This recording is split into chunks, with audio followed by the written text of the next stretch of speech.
Hello guys, welcome back. Today Leo and I have taken a day trip out to Sacramento and we've stopped at a bakery and picked up some breakfast. I got an apricot Danish and Leo got a passion fruit dome. I don't know, the guy said that there was like cake in it. Yeah, let's cut it. It almost looks like it has like a jelly filling. Anyway, we're just here for the day, so I thought I would bring my camera along. What is this? Flour. Is it white chocolate? I don't want to eat the whole thing. So, we are planning on going to the state capitol building, of course, because we haven't been there yet. And then we also want to go to, there's like a train museum. So we're going to check that out as well. And I think it's by the river. Is it the Sacramento River?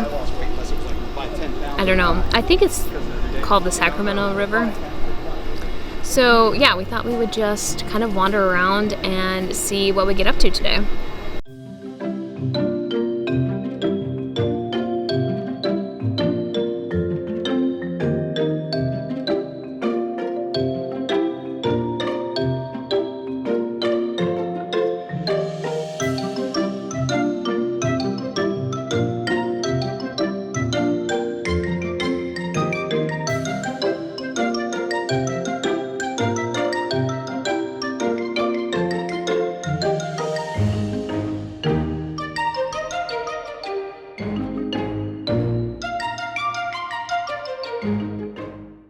We just got finished with the train museum. It was actually really cool. They had so many like huge trains, and some of the cars you could even like walk through.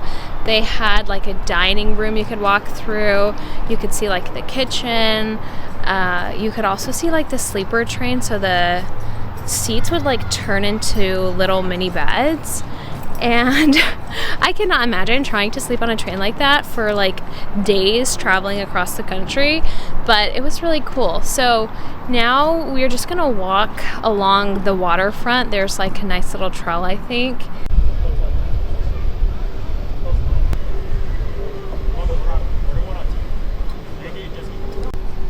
The water looks so green.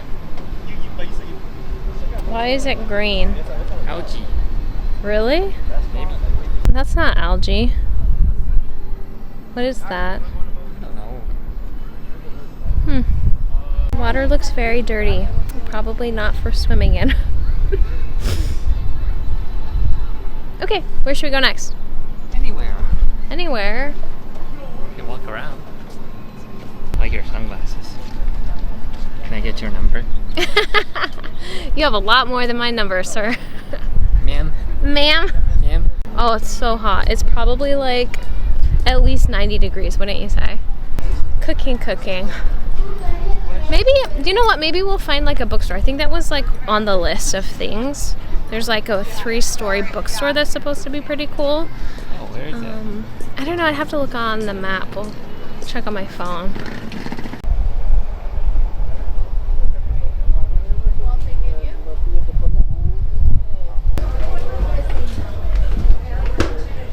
We found this like really random costume store that's massive. They have like so many scary masks. Oh my gosh. I was telling Leo maybe we should find like Renaissance Fair costumes and then go to the Renaissance Fair this year. I think that would be a lot of fun. This is not like Renaissance Fair vibes. This is like... It's all Halloween. Yeah. Like goth. Let's go like around this corner.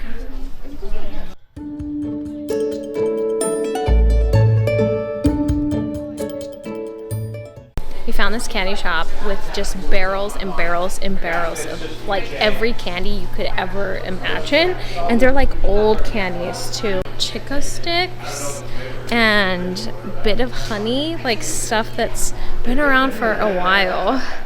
And so much taffy. Oh my gosh, we have to try some of these. What do we do? Do we get like a bag to fill it in? Ooh, let's try a couple of these. Maybe just one pumpkin pie, because I don't know if I'm gonna like this one. It's so much candies. glazed donut, cookies and cream. Okay, we have to get Wizard's Bro butterscotch. Like we just have to try some. Let's get 2. And Fruit Loops. Like what? Fruit Loops cereal saltwater taffy? Get maybe just 3. Okay, we got the goods. We even got a pickle flavored candy. So like there was just too many interesting flavors to not try. So I don't know which one's the pickle one. So that might be a surprise for when we eat some of these, but we're walking to the state capitol building. I don't think that we can actually go inside the building. Oh, this tree is so cool. Like it's almost looks like it's braided. Wow. The branches are like so twisted and gnarly. I like it. So we're gonna go to the front and see what it's like.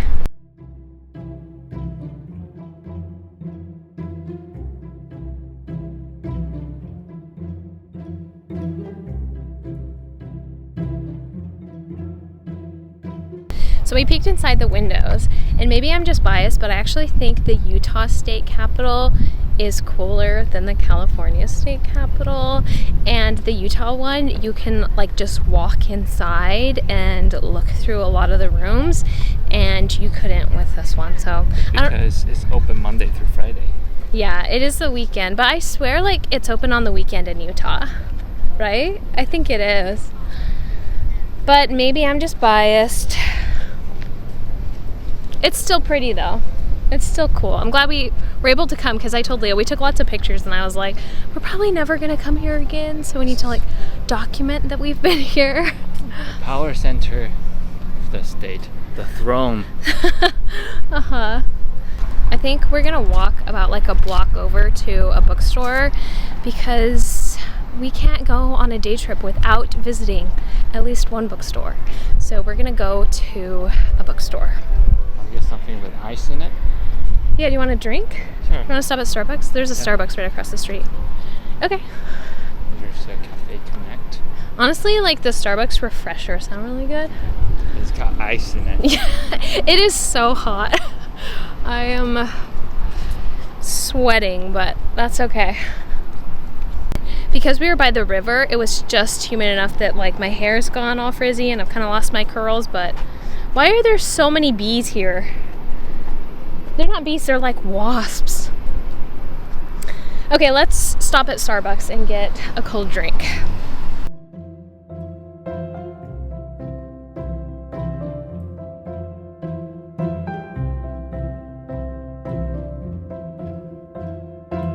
I feel like it's been so long since I've had a pink drink. It's really good.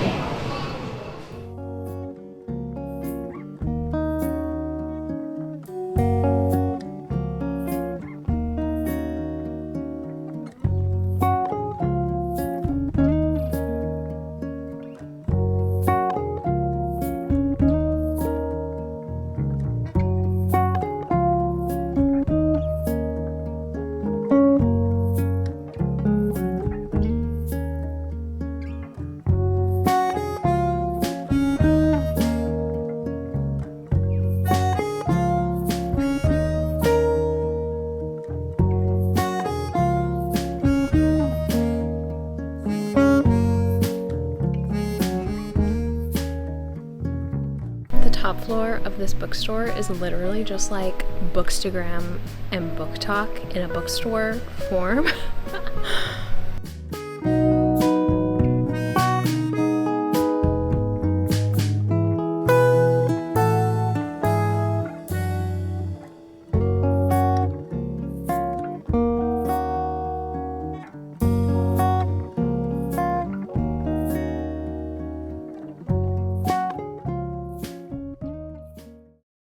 It's a few days later now, and before I end this video, I wanted to talk about the audiobook I was listening to on our road trip, and that was The Thorn Queen by Sasha Payne Smith.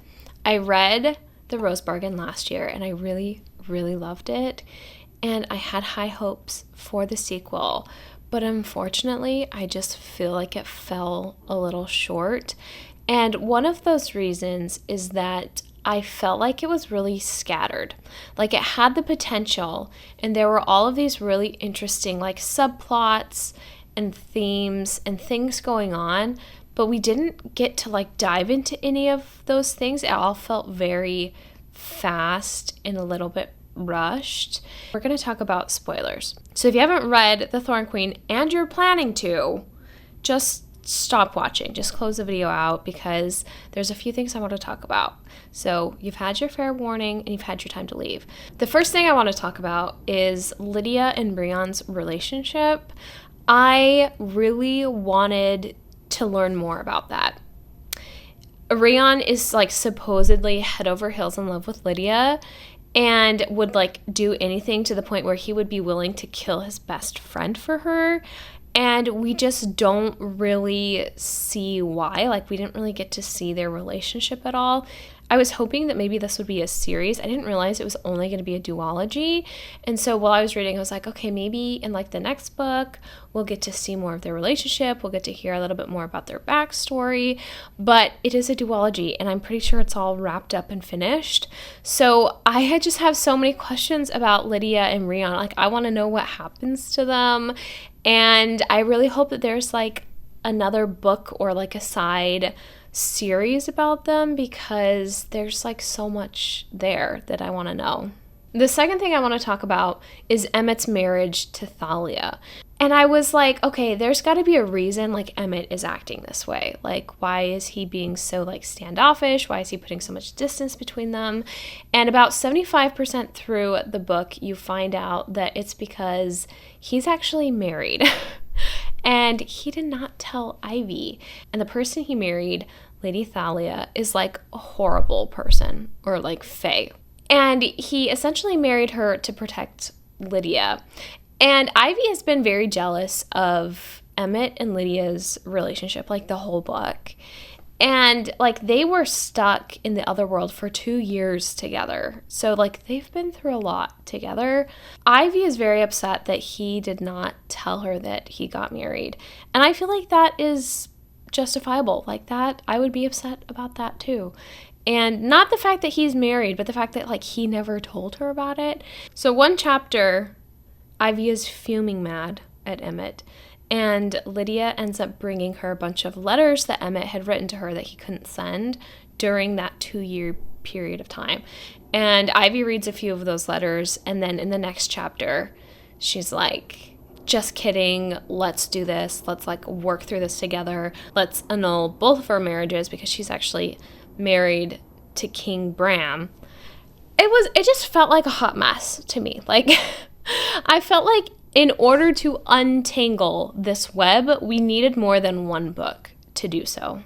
I don't know if there are like any plans to explore some of those side characters and their stories, or if like the series is just wrapped up and finished completely. I have no idea.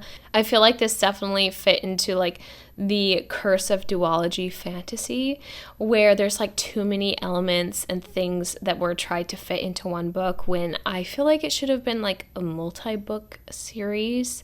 All of that said, I did finish the book, and I personally like the first one better. If you have read The Rose Bargain and The Thorn Queen, let me know what you thought about it. Did you love it, or did you feel like the second book fell short like I did?